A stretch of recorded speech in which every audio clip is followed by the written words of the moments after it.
All right, guys, we're starting a brand new series called High Stakes. This series is all about protocol. What is royal protocol? Protocol has to do with seizing the opportunities of life and not letting things that have very high stakes go the wrong direction. It can either work in your advantage or it can work against you if you understand this kingdom idea of protocol. Listen to this. So, somebody say high stakes.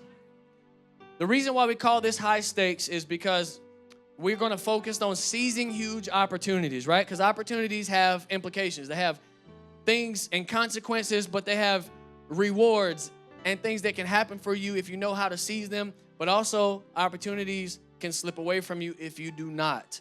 So I'm going to tell you, out of the many things that determines whether or not you will have seize the opportunity, I'm going to give you the secret weapon today.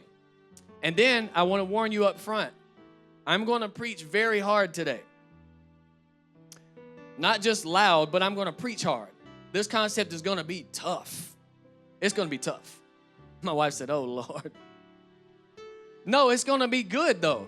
I didn't say it was going to be bad. I just said it's going to be tough.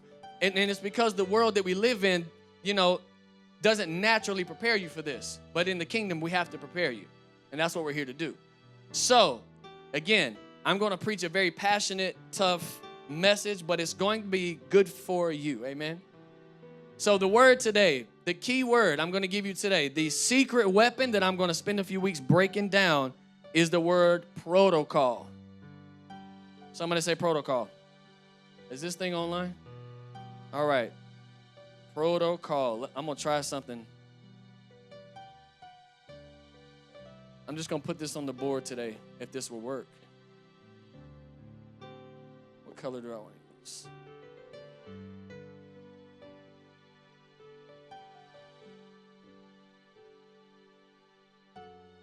Say it one more time. Say protocol.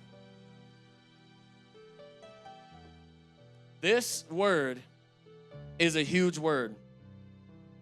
Protocol is a rigid term. It's a rigid term. It doesn't have a lot of wiggle room in it. Protocol is something that is extremely important to God.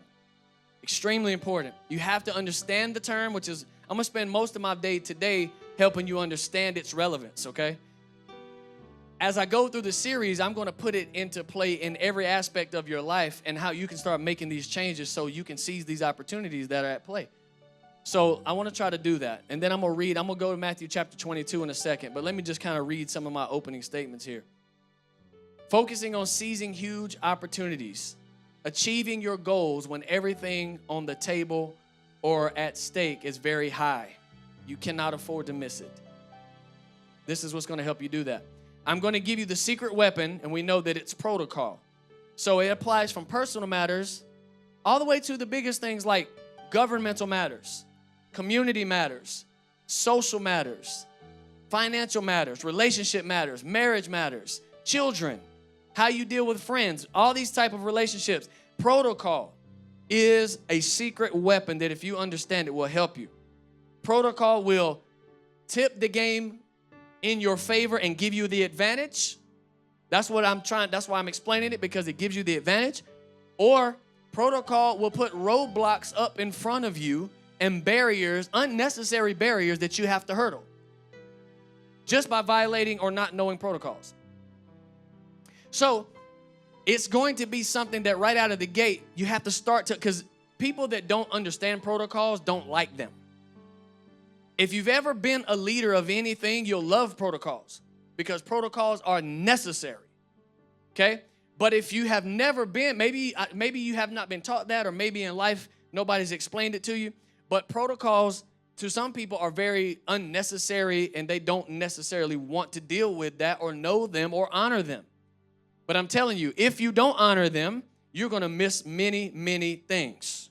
Big opportunities are going to go to someone else. So I want you to drop the idea that if it's for me, God's got it for me, then there's no way I can blow it. There is a way, and you can never possess it. Yeah, and just because there's something for you doesn't mean you'll ever get it or get to see it or live it. It's not up to God. It's going to be up to you, and this is a critical concept that allows you to do that. So you're going to be seizing the prize, win the negotiation, secure the deal, have better business, bigger contracts. You're going to have better relationships or better marriages or advance your life in some way or advance a whole industry or it maybe advance a whole nation if you're in the government realm, okay? Or you're going to blow it all. Somebody say high stakes.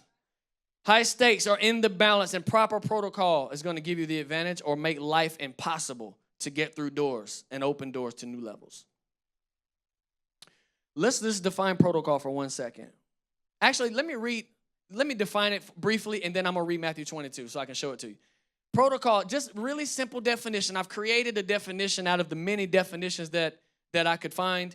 And protocol, in a sense, I'm going to kind of make it simple for you. It means things that happen first. Protocol is a glue that sticks everything together and makes it work.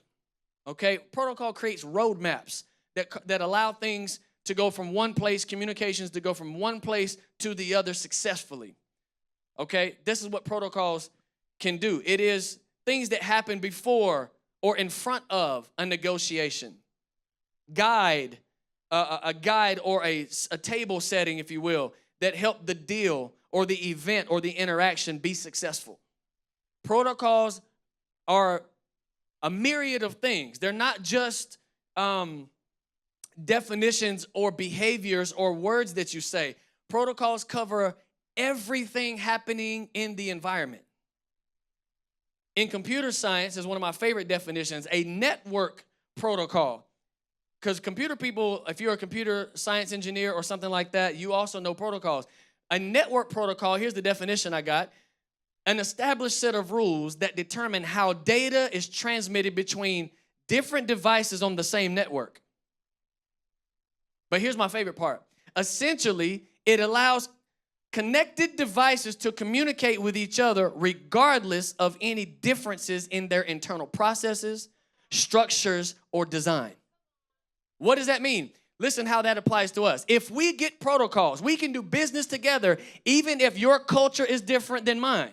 Because we can get on a level playing field where we all know the rules, we all know how to communicate it, we all know how to reconcile together, we all know how to get on the same page. Protocol creates a different realm with a different set of instructions that we all can leave our presets and our individualities and play ball on the same field.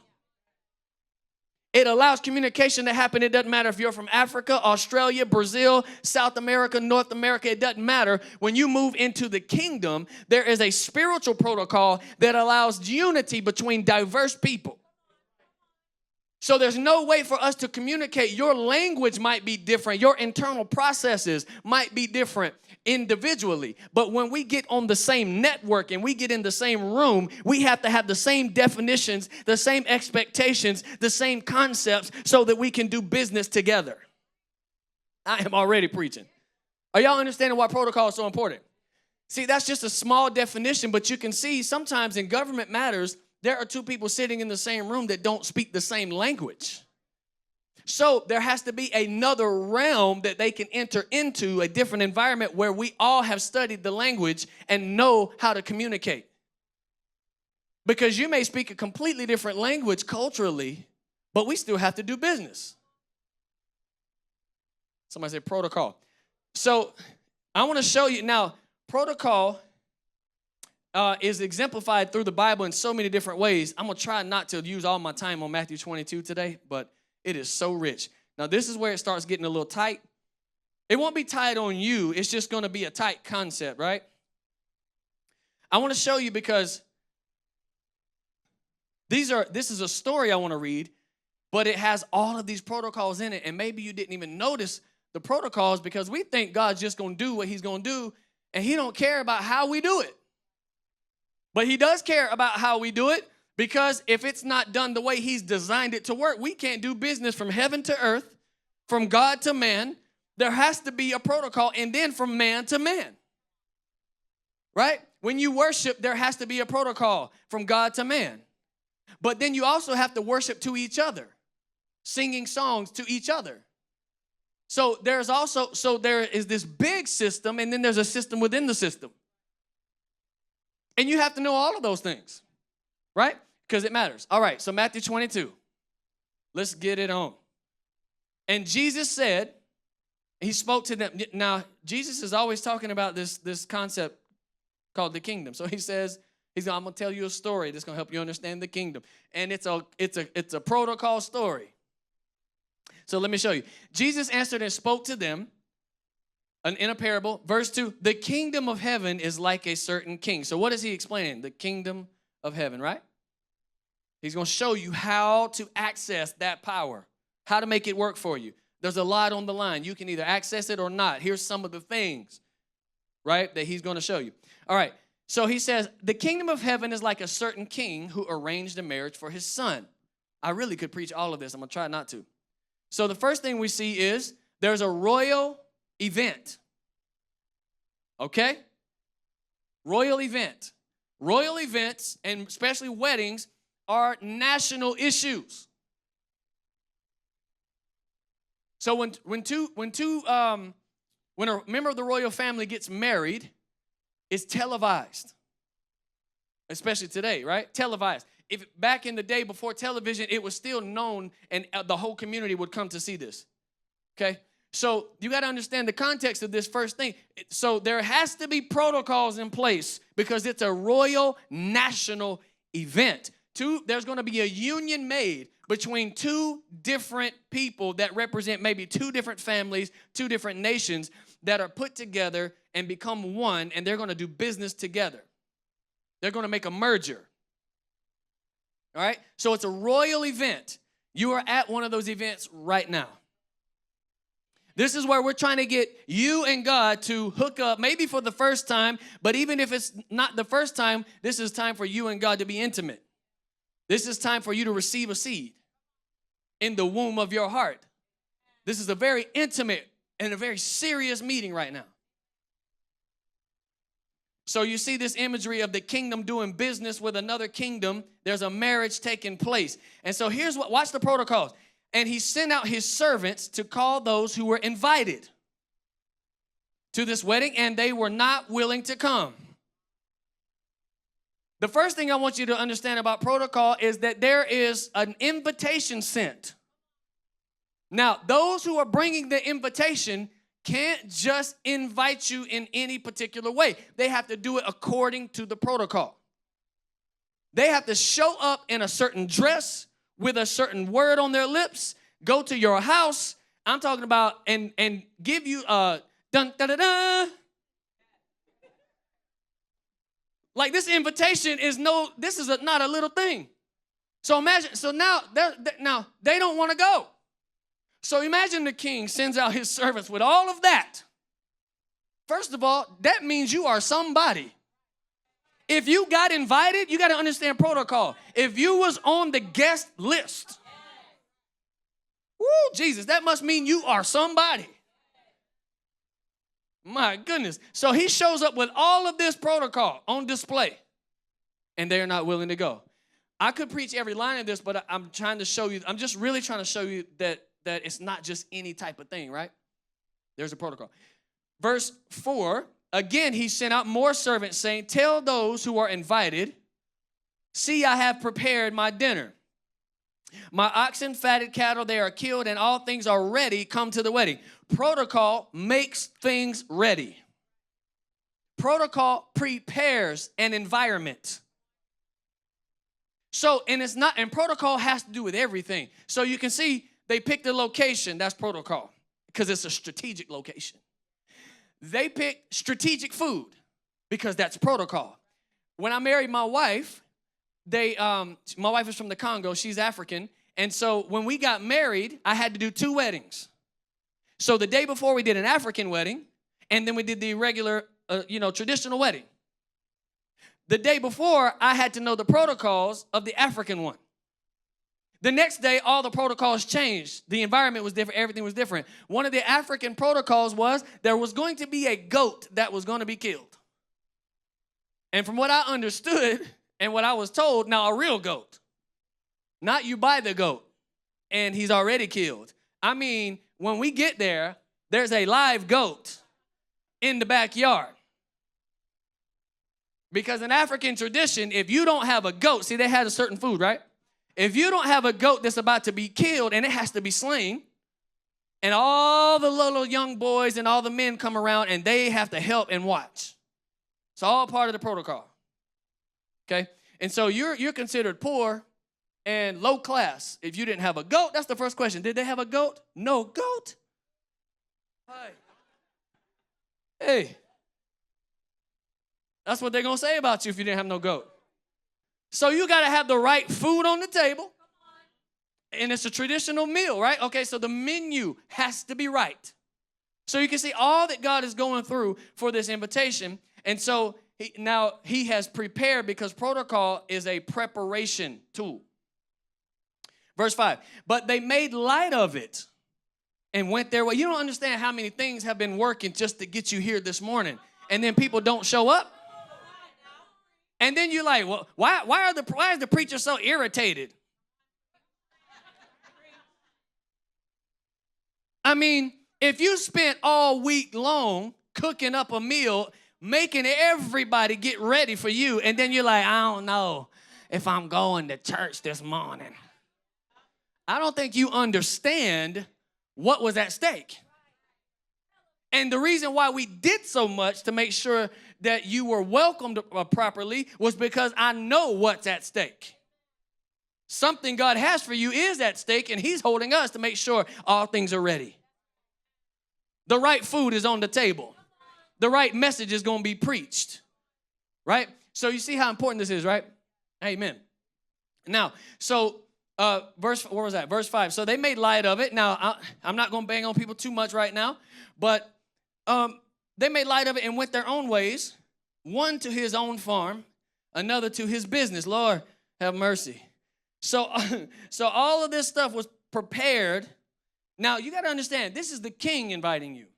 Don't you know he owns the businesses that you're working at? And if he invited you to something, he is full aware of the schedule. You say, well, Lord, God knows I have to work. No, he don't know, because he owns that company. But he does know that there are folks in the powers to be that won't let you off, and they are also in violation of protocol. Only Chick-fil-A is doing it right. And they're the most blessed fast food chain ever, and they take a whole day off. And they have times of the year where they give you free food just for dressing like a cow. They give away more food and shut down on Sundays, and they have they have the most revenue of any other place that keeps that day open. I'm trying to tell you something. So now it's not easy to make that adjustment, I know, sometimes for work, but you got to start asking God to give you a day off right there so you can come to the house of God. Don't quit your job, though. Don't do that. But I promise you, take that before God. I did that before, and he'll make a way.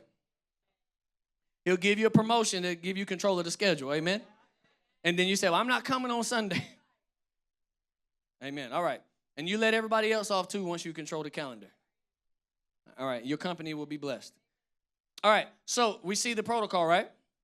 So now he says, we were all too busy, Lord, but verse 6, and the rest seized his servants, treated him spitefully, and killed them. Now, that's a little far. Now, people not coming to the meeting, God killing people. All right, well, we haven't done that yet. All right, we ain't, but, see, you don't have to kill someone physically to make them lack the life that they should have. You know, some people, they don't want to go to the meeting, so they tell you not to go. So they're trying to kill the meeting in your mind. It's dead to them, so they don't go, right? And so they want to make it dead to you too. So you see what's happening right here. Let me keep going. Now look at the king's response. Because Pastor Mike, you know, going to church, it ain't all that serious. I see on your social media, you always talking about going to church. Okay, let's see what God's response is then. Verse 7. When the king heard that everybody was too busy, he was furious. Is that on the screen? He was furious. So would I be justified if I jumped up and down and slammed my hand on the podium sometimes and said, get to church? I'm just saying, look, I'm in the same attitude God's in. He said, oh, you were too busy? I am not happy about this. Why? Because there is a protocol that is being violated. Then he said to the servants, the wedding is ready. The room is ready. The people are ready. The entertainment was ready. The food was ready. But those who were invited were not worthy. Therefore, go into the highways and as many as you find. And now he's going from those that I invited initially. Now I'm stepping to a different, you probably never heard this taught before anywhere in your life. Now I'm stepping to a different level of royal protocol. Now I'm saying, get anybody in here. Why? I'm going to show you. He says, go out and as many as you find, invite them. Give them that royal letter. Show them that same treatment that you gave to the ones who were invited. I want you to now give it to somebody else. Somebody who ain't too busy. Somebody who don't have a job. Somebody who's on the bottom of life. Because now they ain't got nothing to go to. They'll come. The point is, he says, the point is, verse 10, they went out to the highways and gathered together all whom they found, both bad and good. Just get anybody in here. Are you understanding me? Bad and good. And the wedding hall was filled with guests. And you got to understand something. Royal protocol demands that the room be full. You don't understand something. Listen. When a king puts on an event, it is protocol. The seats must be full. Why? This is a national televised event. This is a reputation building event. If I am not standing in front of whatever how many seats we put out, God said, if I'm not standing in front of a full house, people are going to think lesser of me, that the people wouldn't even show up to an event that I held for them with the highest honors. Right? Because empty house means disrespect to God. Yeah, it does. Because God's like, listen, what are they going to think of me if the house is empty? Okay, let me reverse it. Since the football stadiums are full, we pay those individuals because they fill seats. That's showing the honor that they bring to us for our beloved entertainment that they give us. But if God's house is empty, that also communicates something. So God said, I don't even care who it is. Just put somebody in the room. That way, when everybody else sees it, at least somebody's going to get what I got for them. And that way, the rest of the world knows that I have honor due to me. Because I don't care how you slice it and how you cut it. When people are showing up for one thing and not showing up for something else, it tells priorities. And that is listen, I want you to know something. The king won't even come out until the room is full. I'm giving you protocol. He won't even come out. He'll say, is the room full yet? Come and get me when the room is full. It gets people extreme, like when you're dealing with like government and things like that, when you don't see somebody in the room, it drives everybody wild in government. We got to get somebody here. Go hire people. Just tell them to stand here. They got seat fillers that they put in these events. Why? Because when somebody jumps up and leaves the room, the camera's going to be right there. Somebody get in that seat before the rest of the world thinks our country is a joke. Meanwhile, churches are like, please come to church, please come to church, please come to church. And then you wonder why the world laugh at the church. Because during the week, they got the crowd, and in the weekend, we got the scraps. Everybody's worn out from all the events they went to all week long. I can't do another one. That's why technically Sunday's the first day of the week. So you do that one first. And if you get too tired, let it be going out on Friday. I'm too tired. I went to church on Sunday. I'm still wore out. Somebody say protocol. Are you seeing how serious it is? Now, you got to be like reading the Bible with this mindset of government, right? Verse 11. the king came in to see the guest. Okay, they got the house full. Okay, so the king can come in now. He comes in, and when the king came in to see the guests, he saw a man there who did not have on a wedding garment. Protocol. Okay, somebody showed up, but I didn't tell you to show up just any kind of way. Protocol is doing the right thing at the right time for the right reason. So the man was like, I'm coming. Now, what you got to understand about royal protocol is that before you walk into the room, remember now, the king's greatest asset to him is his namesake and his reputation. So if he has an empty room, that's something that is going to tear down and degrade his namesake, right? Because nobody's coming to this. Okay, so now the next thing is, how are the people looking? So the king, to make sure that the people look right at this wedding, he gives them and provides them with high quality, very expensive attire. Now, I'm not saying you have to come that way, but I am saying you need to be doing your best when you come in here, you know. But what I'm saying is, I'm trying to help you see this protocol thing. So the king provides this beautiful attire. Why? Because when people look around, they don't know if you're good or bad, but the king covered you. See, he don't want people to know that you ain't on the same level as everybody else. So he says, look your best.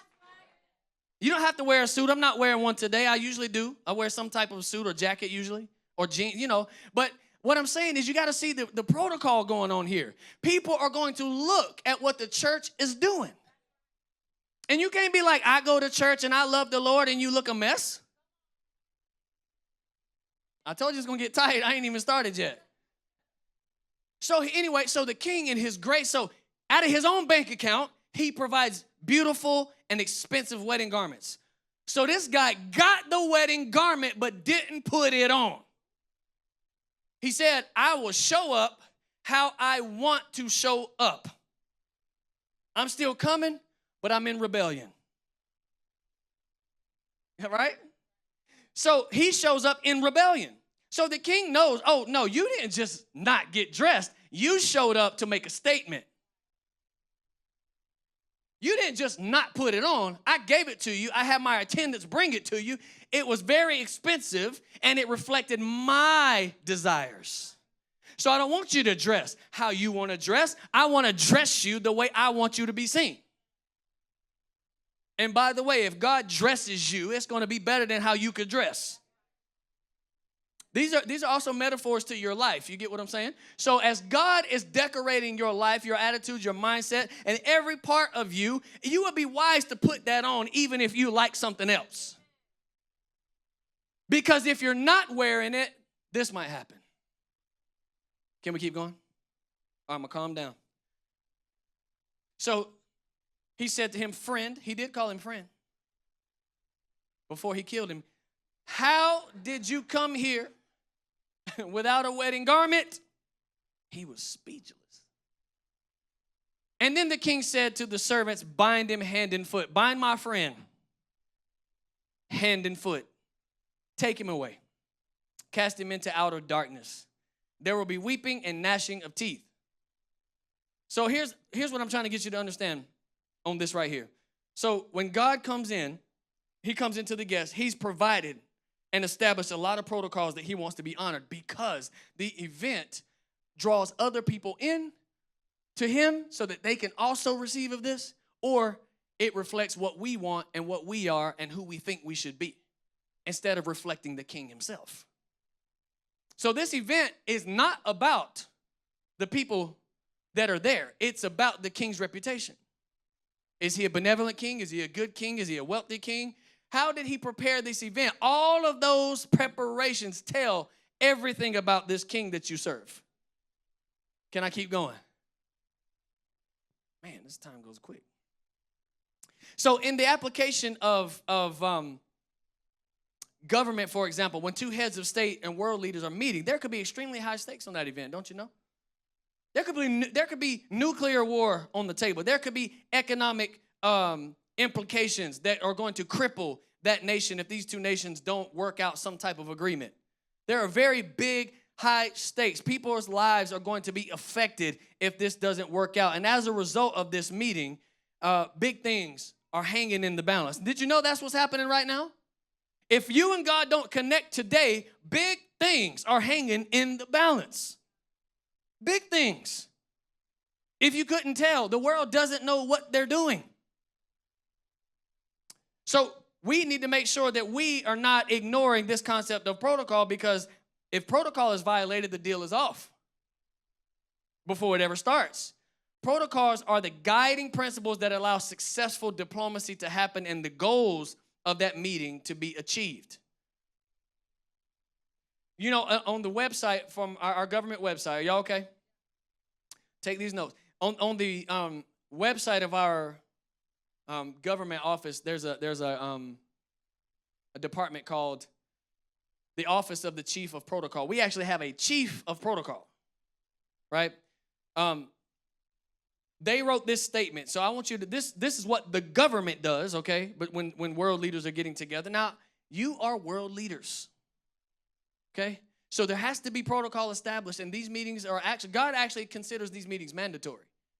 I know church people don't, and we don't say that every week, but if God does all of that and prepares everything, he wants you there, okay?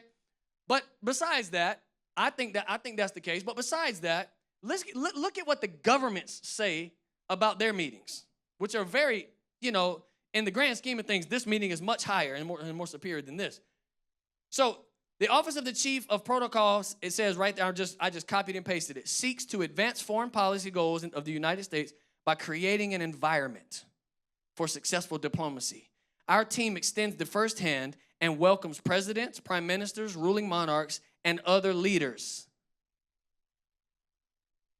Why am I on our team so much all the time? I'm sending out communications all week long. Sunday morning, we're preparing, we're rehearsing, we're preparing the songs, we're preparing the singing, we're preparing the kids area, we're preparing to the very best that we can.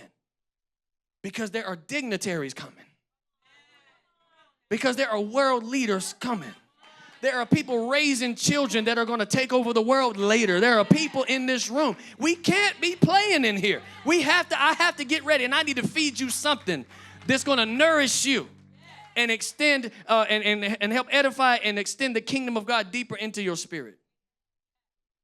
So that's how we see you, right? You have to bring your A game when you have world leaders coming to the table. So that's what they do. We want to create the environment. We promote cross-cultural exchange.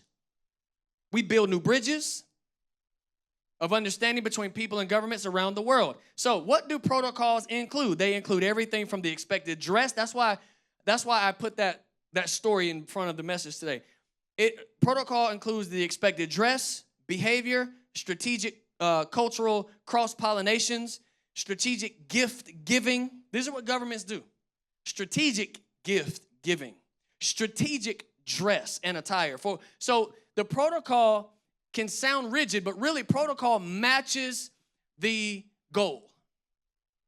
So protocol is flexible to whatever the goal is. Do you know what they say in government? They say big decisions are made in small rooms. So when you have two world leaders coming together, so how big is the stakes in this meeting? So if the stakes are very big, they put you in a room with a low ceiling.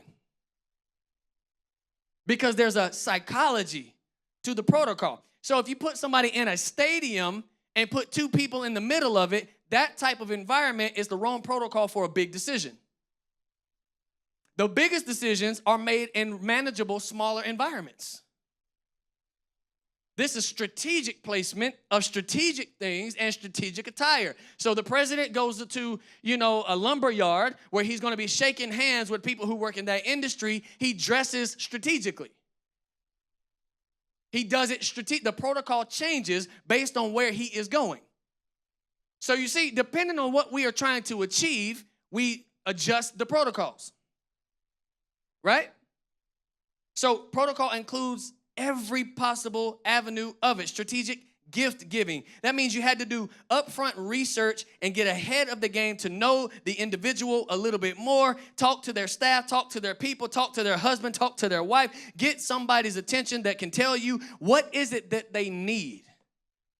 Because when you're dealing with world leaders, they already have money in most cases, so you have to give them something that is, in their interest of their hobbies or something that they've been talking about a lot lately. You need an inside scoop on that. So protocol would even be like you got to know the secrets and the mind of this person. Because if you show up with a very thoughtful gift, the deal might be sealed. If you show up with no gift, disrespect has been communicated. If you show up with a thoughtless gift that might even be very expensive, that could crush the whole negotiation. Protocol is very serious. When the wise men came to meet Jesus, they followed the protocol. You never approach a king empty-handed.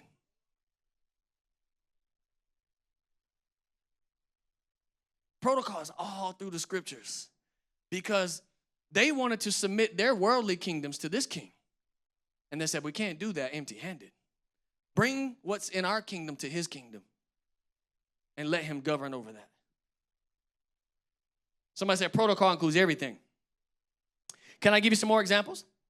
So protocol does include everything. It includes the gift giving. It includes the precedences that must be set on the onset. How do you shake hands is covered. How do you greet someone? Who do you greet first? Who enters the room first? What is the order of people entering and exiting? The seating chart is covered. See, if you are an usher at this church, you're a manager of the seating chart that governs the protocol. If somebody, now we don't have assigned seats here, okay? But some of y'all like to sit in the vicinity where you were last time. But if the protocol has been changed and somebody asks you to sit somewhere else, just move. Because it ain't about where you want to sit. It's about getting in the right seat. And maybe God wants to sit you next to somebody else today, and you want to sit where you want to sit, and God wants to introduce you to somebody that could change your life. You got to let it go. See, we have to set the environment, and the ushers are strategically being led by God of how and where to place things. The seating is covered. The seating chart is covered. They might have your name on a little table tent when you walk in. So you sit here. We want this world leader to sit next to this one. We want this industry leader to sit next to this one. And when you walk in, that might be so there could be a cross-pollination. Hopefully, maybe they'll strike up a conversation to get a deal done. We don't know, but we're going to try. So the protocol team is thinking of all of that. And a successful protocol team has things flowing so smoothly that you didn't even know they were doing it. Protocol includes every single aspect. The behavior that's expected. Strategic, cross-cultural, I said that one. Strategic gift giving, I said that one. I lost my place. Who sits in the room by rank and order? Are you even allowed to be in this room? Not this room, but, in a certain room, right? Sometimes you're not allowed to be in that room because that doesn't have anything to do with you right now. And you might want to get into places that you have no business being right now because of the protocol. So whatever the protocol is, you honor the protocol and you don't look foolish when they put you out. So you don't want to force your way into a room. You want to get on the guest list. So that when you show up, they're like, welcome. We have been expecting you. Oh, there's nothing like that. Everybody likes that. Everybody likes that, right? Right? So we've been teaching. We do this all the time, and so I'm praying to God in heaven. This is how it's going. But when you pull up into the parking lot, we got greeters. This is the protocol team. I hope to God they're not on their phone when you drive in. Because I want them to be, that we wave, but essentially I want you to feel, Your Honor, Your Majesty, welcome. That's what we want you to feel. Because you are very, very important. You have been invited. You see, to this, God wants to talk to you today. And we don't want it just to be, even though we do it in our own expressive, fun way, we don't want it to be where you pull into the parking lot and the guy outside or the girls like this on their phone and you feel like you've interrupted happy time. That's what happens when you go to McDonald's. You walk up to McDonald's and the person, what's up? What you want? Like, hold up, do you know what?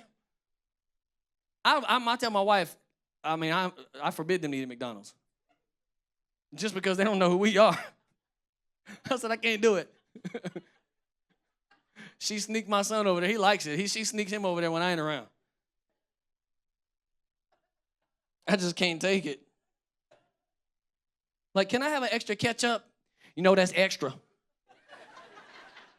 What do you think I am? I can't afford some ketchup? I don't care how much it costs. Give me the ketchup. I didn't ask you to tell me how much stuff costs. Disrespectful. So guess what happened? They missed the opportunity. I won't eat there. The food is good too, but I won't eat there. Listen to me. If protocols are not honored, you miss opportunities. Protocol is so important. Most businesses and industries and governments have entire staffs to manage it. Can you imagine? So I know, Pastor Mike, why are we talking about protocol so much? I mean, I'm going to get into some very detailed areas later on in the series, but guys, people have entire staffs just to do this. Right? And so the more people we add to our E-team, which is our volunteer team, the reason why, first of all, is because every team, we're going to 2 services soon, praise the Lord. Amen. But as we do that, we have to have protocol teams. We have to have teams that are getting ready for the guests, right? And that means you come early, and that means you stay late, but to God be the glory. Right? I mean, it's an honor to be on that team. I'm preparing the environment for God to move. What an honor. Hallelujah. It's that important, guys. These staffs generally go ahead of the event to create that environment. If protocol is wrong, the opportunities are lost forever out of the feelings of disrespect, incompetence, lack of trust with doing business with those people. So please forgive us if we ever make a mistake around here with something that affects you. But I can tell you this, we won't be perfect and nail it every time, but I promise you we aim to. We aim to. And we have long meetings, 2.5, 3-hour meetings on Monday, every Monday, just to nitpick everything. And if something happened that we didn't like, we are on it the next week trying to make sure that we get it right for you. We don't take it lightly that you're here. God died for you. Jesus died for you. We take that very seriously. So you deserve the best treatment. Now, when the British royal family goes out on their royal tours, they do these royal tours to visit their territories. Let me tell you how serious it is. A year in advance, they print a book to send out. Now, they've done this for ages, even not just the current royal family, but for ages, they print a book and they send it to the places a year in advance so that everybody knows the schedule, who you're meeting, where you're meeting, the venues you're meeting, the food, everything, so that the people that are going to be addressed, they have time to prepare, and so that they know what's going to happen. They know where to stand, what to touch, what not to touch, what room to be in. They know everything, and the royal family knows they are going to follow that same. They got the book too. They're going to follow what they said to be set up. And they put it in a year in advance because a year ahead, that country is going to have to do some major things. Because before the royal family arrives, now you got to remember, you are preparing the way for a king to return. Before the royal family arrives, there are streets to be paved. There are buildings to be painted. There are constructions that need to be finished. There are demolitions that need to happen. There are things that need the street signs and lights that need to be fixed and all these different things. The beautification of the place has to take place. That may take at least a year in advance. So the king gives you time to get ready and sends you the budget to do it. Now, can you imagine? He's put a heavy demand on you so that when he arrives, people are not taking pictures of him standing next to a dilapidated building that he gave you the money to fix. They call that corruption, by the way, when you got the resources but didn't do the right thing with it. So now this is what really happens. And so the king is giving you, the royal family is giving you time to get yourself ready and to study and to know how to handle him when he comes. How does he want to be treated? What does he want you to wear? Where are you supposed to stand? How do you greet him? Okay, and so we're getting all these things ready because the king is going to return. And so he's giving you time to get ready. But do you know the protocols? Do you know where you're supposed to be, what you're supposed to be impacting, what you're supposed to be changing. The protocols matter to the invitation. Man. So God did the same thing. He printed a book. And he sent the book ahead of his coming. See, you only have the book because he's not here yet. The book and the preaching is to tell you he's coming. And to tell you how to get your life in order. And to tell you what he expects when he arrives. You should be taking cities, he said. You should be occupying till I come, Jesus said. You should be taking over the industries. You should be making a change in culture. You should be not going along with the get along. You should be changing the culture into my culture. Make it suitable for a king. Make it suitable. I want the food I like. I want the people to dress how I like. I want to be attracted to the bride that I'm coming to marry. She's got to have on the wedding garment. She needs to be without spot or wrinkle. And I gave you Jesus to wash away the sins. And I gave you the keys to the kingdom so you can change how you think. I don't understand why everybody's not ready.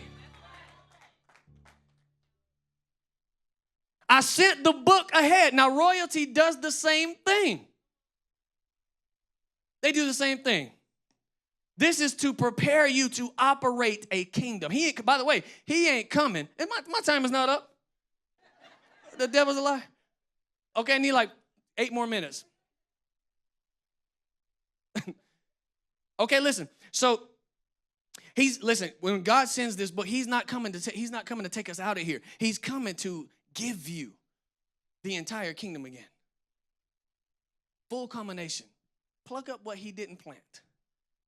He's purging. He's going to purge all evil. I'm telling you, he's going to do away everything that's like running around like it's going to stay. When God comes back, I'm telling you, all of that's gone. He expects us to be preparing the way. I want to show you a couple of scriptures. I think I made my point in that. I want to show you, I literally will just give you some scriptures to study and then we'll go, okay? All right, so write these down because I want to show you, okay, why is protocol so important? Is it so biblical? I mean, hopefully you've just understood. This is a kingdom concept, right? But hopefully you've understood this because if you are prepared, okay, whatever you're preparing to host, you do it strategically, right? So whatever you've set your life up as right now, it's either prepared to host God or it's prepared to host the world. Are you setting up your life the way God likes it? Because it's got to be suitable for the king. Is your home set up the way God, are you setting it up for the king to sit back and be comfortable? Are churches doing church the way God would want it to be done? Are they addressing the issues that God himself would like to be addressed at his meeting? Are they preparing the people to rule? Because he's transferring that authority to you. Is God comfortable in your head? In your heart? Have you cleaned out the closet? Because see, when the king comes in, I don't know about you, but when I travel, since, I travel a good bit, and it's always international for me for some reason, but I'm always traveling internationally. When I get somewhere, I have these little creature comforts that I take with me, right? And so in my little room or whatever, I might set out the stuff that I, eat at home, a little snacks and whatever, and just little stuff that I do. And then I always try to find the Starbucks. Almost every country has one. So I'm looking for it, right? And if they don't have it, I buy the Starbucks brand. I drink tea, right? So I buy the Starbucks brand of tea and take it with me. Because you know what? I want to feel like I'm still connected. It just gives me a little sense of home, even though I'm not home. So when God comes to your house or to your mind or to your heart, he has given you the tools to prepare a place for him to sit so he can feel like I'm still at home. I want it to feel like heaven on the earth. I want earth and heaven to be the same so that when I come back, I want all of my heavenly citizens to feel like they are in heaven, even if they're standing on the earth. Hallelujah. And the protocols matter. So throw some of these verses down on your notes and we'll come back next week. Marriage has protocol. Kids need protocol. Businesses have it. Church has it. The Bible is filled with it. The spirit realm has protocol. So you can't just operate in spiritual authority without knowing the protocol. There's protocol to doing business spiritually. The tabernacle in the Old Testament, the tabernacle of meeting, there was protocol. Extreme protocol. When can you go in? How far can you go in? What do you do when you go in? Where do we put the lampstand, the showbread? Where do we put the basins for washing? Where do we put it? God said, I want it right here. I want it lined in gold or silver overlaid in gold. I want the sockets like this. I want the thread like this. I want it weaved like this. So when I come down to visit, I feel like I'm still in heaven. I want it exactly how I want it. And I want you to do it for me. Yeah? So the tabernacle had it. Matthew 6, this is just for your notes. Matthew 6, 8 through 15, Jesus gives us the protocol for prayer. You don't just come into prayer belly aching. There's a protocol. Our Father, which art in heaven, hallowed be your name. You got to come in with some respect. And you got to come in knowing what you're talking about. You got to learn that protocol. Don't just go in repeating, our Father art in heaven, hallowed be thy name, kingdom come.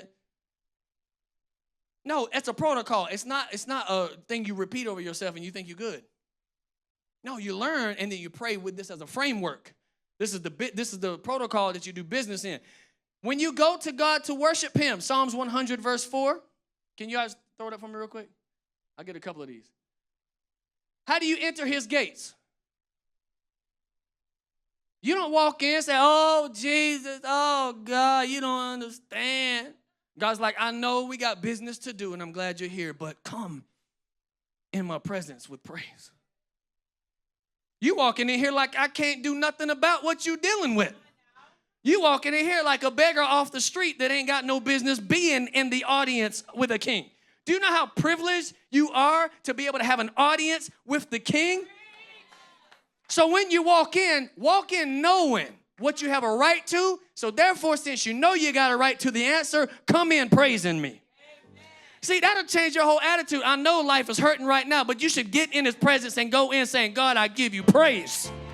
God, I give you glory. See, I know there's stuff going on, right? But he said, I don't want you to look at that right now. I want you to come in saying, I lift my hands to the King of glory. And I know that you are mighty in battle. And I know that you are Lord of all. I know that you have the hearts of kings in your hands, Lord. God, I know that you are the healer that cures all my diseases, God. And I'm praising you right now. See, the more you start praising him, the protocols are being met, and God is letting you in deeper and deeper and deeper so you can get what you came for. This is protocol. You don't go in belly aching. You go in with praise. Woo, hallelujah. God's telling you how he likes it.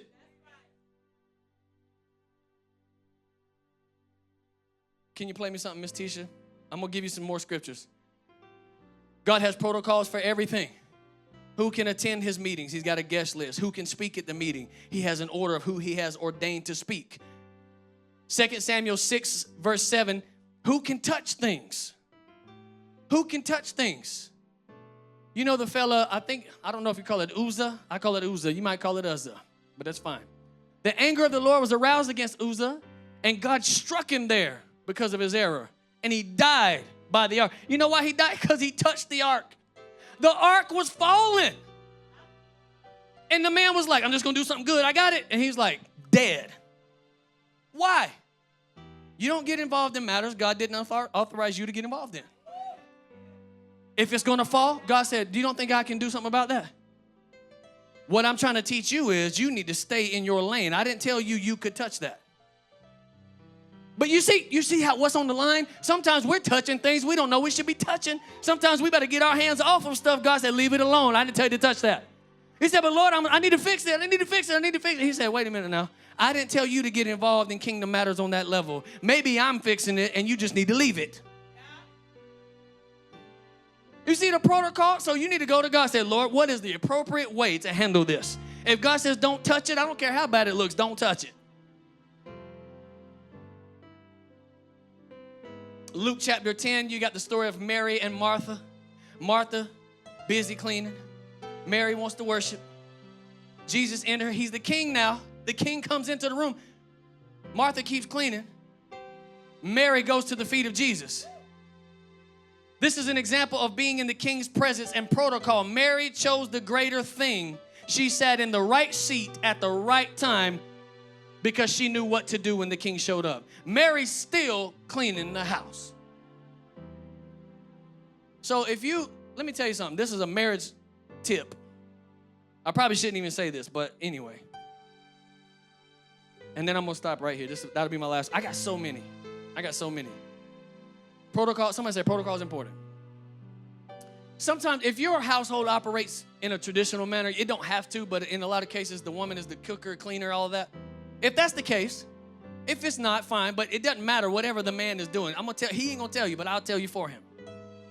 When he comes home, stop cleaning the house. Go meet him. Yeah, he wants the house clean just like we all do. He might even be the main cleaner. I don't know. But I know this. When he gets home, go see him. And if you really want your marriage to be hot, put yourself together before you go see him. He said, I got 2 kids and they little. So? Figure it out, child. Go to the bathroom, put little Johnny in the playpen, find you a 5-minute routine. It ain't got to be heels and all of that, and then walk in here and say, welcome home. See, y'all don't understand. Y'all don't understand. Y'all, that's what, see, don't be calling us for marriage counseling. I just told you. Guess what he's going to do? Every day when he leaves the house, he's going out a different man. He's going out. Because see, that home, that's his castle. He don't mind making the money. He don't mind doing all the work in cases like that. Or whatever the case might be. But I know this, a man wants to be received and respected. And look, y'all work out what that standard is, okay? But I guarantee you this, when it's time for him to see you, he don't care nothing about them dishes being dirty. Go see him. When it comes to Jesus, don't be so busy. I got a house to clean. I got a yard to mow. I got a birthday party to get to. Stop. Go see him. Go see him. Let everybody wait. Come on. Let everybody wait. Just a little marriage tip. Can I pray for you? I hope that helps somebody. Y'all don't email me about marriage roles. I will not read it. If you go through all that trouble, it'll just get deleted. I'm just trying to help you. Okay, 11:41, not bad. Father, we enter your gates with grateful hearts. We enter your courts with praises today, God. You are worthy of praise. You are worthy of our coming to this meeting today and every day. God, you are worthy for us to get up and from the rising of the sun, from the setting of the same, your name to be glorified. You are worthy. So God, we praise you. God, I thank you that you have given us the honor to serve, the honor to be in an audience with you, to hear from the Master's lips, to be edified, encouraged, and built up, and to get our lives together. We are preparing for a king to return. Not just to the earth, but return to our marriage, return to our children, return to our schools, return to our business communities, return to the civil places in our world, return to governments, Lord, that you would be there and we would prepare a way for you, my King. Father, we honor you today. We bless your people today. And everybody say together, amen. Thank you guys for letting me preach hard and passionately. I hope that blessed you. Everybody online, God bless you. I'm dismissing you now, but next week, come and bring somebody with you. We'll put out more chairs if we need to. We'll be at a second service soon. But go out of this place praising him in Jesus' name. Amen? Amen. God bless you.